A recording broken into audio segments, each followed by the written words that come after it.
सब देखने और सुनने वालों को मोहब्बत भरा सलाम। पाकिस्तान के हालात के बारे में तो आपको हम बताते रहते हैं, मगर आज जो बात करेंगे वो बड़ी अहम है। इसलिए कि आजकल कुछ उलमा की तस्वीरें बड़े फ़ख्र के साथ लोग जो हैं वो टिकटॉक पे भी डाल रहे हैं, फेसबुक पे, बड़ा सोशल मीडिया पे वो तस्वीरें चल रही हैं और वो बड़े बता रहे हैं कि हम हीरो बने हुए हैं और हमने जनाब सुप्रीम कोर्ट के जो चीफ जस्टिस थे उनको ललकारा है, उनके साथ आँखों में आँखें डालकर बातचीत की है। तो 2-3 दिन पहले मुझे एक पुराना अखबार था, वो मैंने उसकी तस्वीर बोर्ड पे लगा दी है शुरू में, वो नज़र आ गया। और ये 1974 के बाद जो पाकिस्तान में हालात हुए,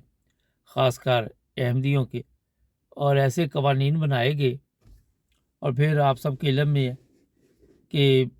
कितना बड़ा नुकसान पाकिस्तान का हुआ, उसका आज तक मेरा ख़्याल है कि अगर आप हर्जाना कहें तो वो तो नहीं हम भर सके, मगर पाकिस्तान का आए दिन जो नुकसान होता है उसको भी हम ठीक करने की कोशिश नहीं करते। हर चीज़ जो है वो मज़हब की तरफ ले जाते। और दूसरे ममालिक में यहाँ पे अगर आपको मैं बताऊँ, अगर यूरोप की बात करें तो अक़लियत कहते हैं जो थोड़ी तादाद में हो, उनको अक़लियत कहते हैं। हमारे अक़लियत कहते हैं जैसे मजहबी तौर पे हम सोचते हैं, फ़र्ज़ करें जैसे अहमदी हैं उनको कहते हैं ये अक़लियत है। और मुझे समझ नहीं आती कि पाकिस्तान में अक़लियत के लफ्ज़ को किस तरह तरोड़ मरोड़ के पेश किया जाता है। खैर, ये अखबार काफ़ी पुराना है और ये उस वक़्त का है जब जो जमात अहमदिया के तीसरे खलीफा थे, उनके बयान पे ये जनाब अखबार मेरे सामने आया और उन्होंने कहा कि जो अहमदी हैं, ख़ुलासा मैं बता देता हूँ, वो किसी सूरत भी नहीं झुकेंगे। ये बड़ा एक अहम बयान था और बड़ी सुर्खी में ये शाया किया गया। और फिर हमने देखा कि उसके बाद पाकिस्तान में जो हालात बने मजहबी तौर पे, और फिर अहमदी जो हैं दूसरे ममालिक में जाना शुरू हुए, पाकिस्तान में ऐसे कवानीन बने, फिर थोड़ी बहुत ही जो कसर रह गई थी वो ज़िया हक़ ने पूरी की। और इस तरह पाकिस्तान में तो पता नहीं कितनी तरक्की हुई है, मेरे इल्म में नहीं है, मगर यहाँ यूरोप में या कहीं भी हम जाते हैं तो वहाँ पे नज़र आता है बाकायदा तौर पे कि हर तरफ अहमदी हैं और ऐसी ऐसी जगह पे पहुँच चुके हैं। मेरा नहीं ख्याल उस वक़्त की गवर्नमेंट ने ये सोचा होगा कि जो इनके ख़िलाफ़ फ़ैसला हम कर रहे हैं उसी की वजह से ये पूरी दुनिया में फैल जाएंगे। पिछले दिनों पुरानी एक वीडियो मेरे सामने आई, मौलाना मंजूर चिन्योटी, अब तो वो इस दुनिया में नहीं है, कि हम जहाँ भी जाते हैं, अफ्रीका जाते हैं, जहाँ भी जाते हैं, वहाँ पे अहमदी नज़र आते हैं। किसी भी चीज़ को आप जब दबाने की कोशिश करते हैं तो वो आपको पता है बड़ी तेज़ी के साथ उभर के बाहर आती है। और यही वजह हुई है शायद कि उस वक़्त की गवर्नमेंट के जो गलत फ़ैसले थे, आज ये तो आप देख रहे हैं कि पाकिस्तान के अलावा कहीं भी, इंग्लैंड के पार्लियामेंट में हो, जर्मनी हो, अमेरिका हो, कनाडा हो, कोई भी मुल्क हो, वहाँ पार्लियामेंट में भी अहमदी पहुँच गए। अगर ये उस वक़्त कवानीन ना बनाते और ना इस तरह के काम करते तो शायद ये, मेरा नहीं ख्याल कि इस तरफ लोगों का ध्यान जाता, क्योंकि जब सबसे बड़ा इसमें फ़ायदा हुआ है अहमदियों को, वो ये है कि आपको दूसरे ममालिक इसलिए भी यहाँ रहने की इजाज़त दे देते हैं कि पाकिस्तान में कानूनी तौर पे जो कवानीन सामने आते हैं कि किसी को सलाम कह दो, किसी अपने आप को मुसलमान नहीं कह सकते, ये बुनियादी हकूक़ में आता है। झुकाने की बात जो है वो अब मैं आपको बताने लगा। अभी भी चंद दिन पहले एक बयान आया था सुप्रीम कोर्ट की तरफ से कि जो अहमदी हैं वो या तो अपने आप को कहें कि हम काफ़िर हैं, یا پھر ختم نبوت پہ ایمان لے آئیں۔ جب میں نے احمدیوں سے بات کی وہ کہتے ہیں ہم تو ختم نبوت پہ ایمان لاتے ہیں۔ اور پرابلم یہ ہے کہ جو دوسرے لوگ اس کا ترجمہ کرتے ہیں وہ درست نہیں ہے، جو ہم کرتے ہیں وہ درست ہے، دوسرے کہتے ہیں جو ہم کرتے ہیں وہ درست ہے، جو احمدی کرتے ہیں وہ درست نہیں ہے۔ اختلاف یہاں پہ بھی پایا جا رہا ہے۔ لیکن جو جھکنے کی بات ہے وہ واقعی جس طرح اس اخبار میں لکھا ہوا ہے کہ کہیں پہ بھی احمدی جھکے نہیں، اور انہوں نے اپنی جو ترقی تھی اس کی طرف توجہ دی، اور یہ توجہ نہیں دی کہ ہمارے لیے کتنا بڑا پاکستان میں ایک فیصلہ ہوا ہے، اس پر بھی بات چیت ہوتی رہتی ہے، لیکن جھکے نہیں۔ یہ تو آپ کو پتہ چل گیا ہوگا۔ اگر جھکے ہوتے تو اس طرح پوری دنیا میں ترقی نہ یہ جو بھی سسٹم ہے وہ کرتا۔ تو جناب پرابلم اس میں یہ ہے کہ آج کے دور میں آپ قوانین بنا لیں، آپ جو مرضی کر لیں، مگر کسی کو بھی آپ کنٹرول نہیں کر سکتے۔ اس کی وجہ یہ ہے کہ ہر بندے کو آزادی رائے کا حق حاصل ہے، اور وہ اپنے مذہب کا اپنے جس طرح اس کو اللہ تعالیٰ نے جتنی سمجھ دی ہوئی ہے، کوئی بھی بندہ ہے، یہاں پہ یہ نہیں کہ میں احمدیوں کی بات کر رہا ہوں، عیسائی آج دنیا میں دیکھ لیں،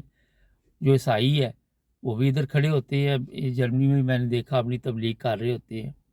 اور لوگ بھی کر رہے ہوتے ہیں اپنے اپنے مذہب کے، اور علماء بھی جو ہیں وہ بھی میں نے لنڈن میں دیکھا لوگوں کے گھروں میں بھی آتے ہیں پتہ کرنے کے لیے۔ میرے گھر ایک دو دفعہ اتفاق ہوا کہ وہ آئے۔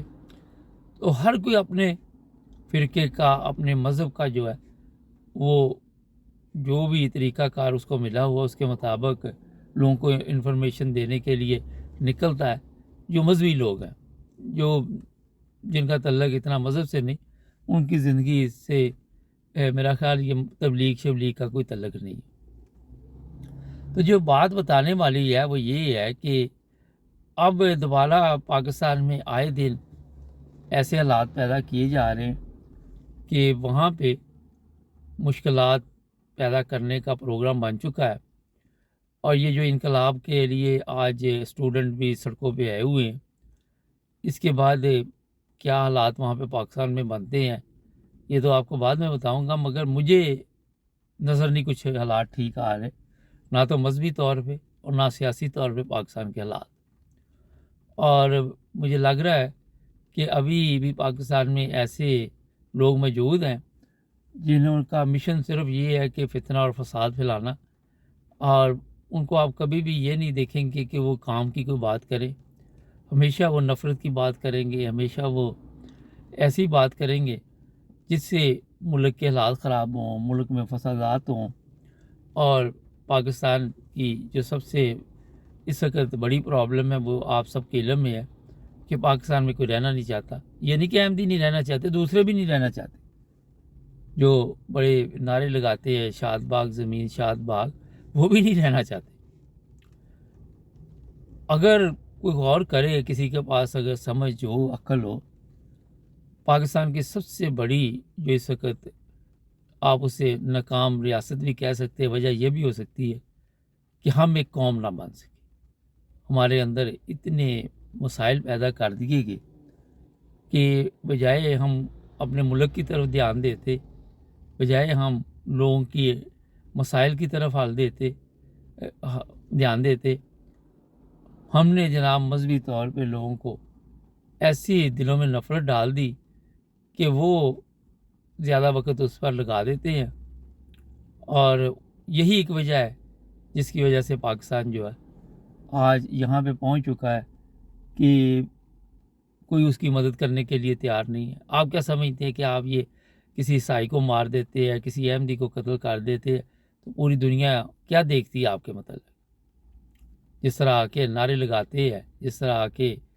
آپ لوگ یہاں پہ بتاتے ہیں کہ ہم بڑے مذہب کے لمبردار ہیں، اور پھر اپنے ملک میں بھی نہیں رہنا چاہتے، ان ملکوں میں بھی آنا چاہتے ہیں جن کو آپ کہتے ہیں یہ مذہب کے مطابق زندگی نہیں گزارتے، یا یہ کافر ہے، یا جو بھی کہتے ہیں، یہاں آ کر پھر آپ زندگی بھی گزارنا چاہتے ہیں۔ تو جناب زبردستی آج کسی کو بھی آپ کنٹرول نہیں کر سکتے۔ جس طرح میں نے اب شروع میں بتایا کہ قوانین بنانے سے या फिर कोई ऐसे आर्डिनेंस बनाने से ना तो मुल्क का कोई फ़ायदा हुआ, ना आवाम का कोई फ़ायदा हुआ, और ना ही कोई इस तरह के हालात हुए कि जिस फ़िरके के ऊपर आपने पाबंदी लगाई उसको कोई नुकसान पहुंचा हो। अगर आप देखें तो इससे पाकिस्तान के हालात जो वो तो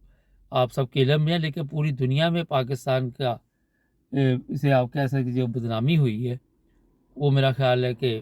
तमाम ममालिक जो है वो पाकिस्तान को किस तरह देखते हैं, वहाँ के उलमा को किस तरह देखते हैं, बड़ा एक अहम सवाल है। आगे सोशल मीडिया पे गंदी गालियाँ दे लेनी, आज भी मैं एक साहब है, मैं उनका नाम नहीं लेना चाह रहा, उनकी मुझे किसी ने वीडियो भेजी, बड़े वो आके भी बता रहे थे कि तरीके लबैक वाले ऐसे लोग हैं, फलाने ऐसे लोग हैं, क्योंकि हम तो किसी को गाली देते ही नहीं है वैसे ही हमारे चैनल पे, क्योंकि ये चैनल जो है हमने अपने लिए बनाया हुआ है। इस चैनल का मकसद ये था